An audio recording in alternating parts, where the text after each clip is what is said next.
பர்த்ல நடந்த முதல் ஓடிஐ மேட்ச்ல 7 விக்கெட் வித்தியாசத்துல தோல்வி. அடிலைட்ல நடந்த இரண்டாவது ஓடிஐல 2 விக்கெட் வித்தியாசத்துல தோல்வி அப்படின்னு சொல்லி அடுத்தடுத்து 2 தோல்விகளை சந்திச்ச நம்ம இந்திய அணி எங்க 3வது ஓடிஐலையும் தோத்துருமோ அப்படின்னு சொல்லி எல்லாரும் பயந்துட்டு இருந்த ஒரு நேரத்துல ஆஸ்திரேலியாவுக்கு எதிரான 3வது ஓடிஐ மேட்ச்ல ஒரு சூப்பரான வின்னை நம்ம இந்தியன் கிரிக்கெட் டீம் ரெஜிஸ்டர் பண்ணியிருக்கு.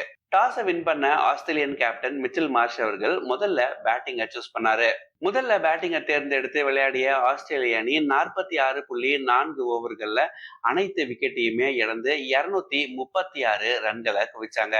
நம்ம இந்தியன் பவுலர்ஸை பொறுத்தவரையில ஹர்ஷத் ராணா வெறும் 39 ரன்களை கொடுத்து 4 விக்கெட்டை வீழ்த்தின ஒரு காரணத்தினால ஆஸ்திரேலியா அணியை நம்மளால ஒரு மாடஸ்ட் டோட்டலுக்கு பவுல் அவுட் பண்ண முடிஞ்சது. ஒரு ஈஸிலி அச்சீவபிள் டார்கெட்டை சேஸ் பண்ண நம்ம இந்தியன் டீமுக்கு ரோஹித் சர்மாவும் சுப்மன் கில்லும் நல்ல ஒரு ஸ்டார்ட்டை கொடுத்தாங்க. நம்ம டீமுடைய ஸ்கோர் 69 இருக்கும்போது சுப்மன் கில் அவுட் ஆக விராட் கோலி களத்துக்குள்ள வந்தாரு. இப்படி இரண்டாவது விக்கெட்டுக்கு ஜோடி சேர்ந்த விராட் கோலி மற்றும் ரோஹித் சர்மா அவர்கள் கடைசி வரைக்கும் ஆட்டம் இழக்காமல் இந்த ஓடிஐ சீரீஸ்ல நம்ம இந்திய அணிக்கு முதல் வெற்றியை தேடி தந்தாங்க.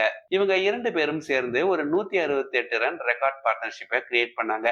இவங்க 2 பேரும் 100+ பார்ட்னர்ஷிப்பை கிரியேட் பண்றது முதல் முறை கிடையாது. இது 19வது முறையாகும். 3 ஓடிஐ மேட்சஸ் கொண்ட இந்த தொடரை ஆஸ்திரேலிய அணி 2-1 அப்படின்ற கணக்குல வெற்றி பெற்றிருக்கு. இங்க இருந்து ஒரு 4 நாட்கள், அதாவது அக்டோபர் 29ஆம் தேதி அன்னைக்கு T20 சீரீஸ் ஆனது ஆரம்பிக்குது. இந்த T20 சீரீஸ்ல இந்தியாவும் ஆஸ்திரேலியாவும் ஒரு 5 மேட்சஸ விளையாடுறாங்க.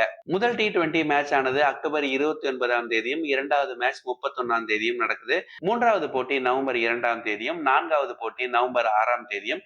இந்த 2020 சீரீஸ் உடைய கடைசி மேட்ச் ஆனது நவம்பர் 8ஆம் தேதி அன்னைக்கு நடக்குது. ஓடிஐ சீரீஸ்ல நம்ம இந்திய அணி தோல்வியை தழுவினாலும் லாஸ்ட் மேட்ச்ல நல்ல ஒரு ஃபார்முக்கு வந்திருக்கோம். இதே ஃபார்ம் T20 மேட்சஸ்லயும் தொடரும் அப்படின்னு சொல்லி எதிர்பார்ப்போம். இதே மாதிரி தகவல்களுக்கு இணைந்திருங்கள். நன்றி, வணக்கம்.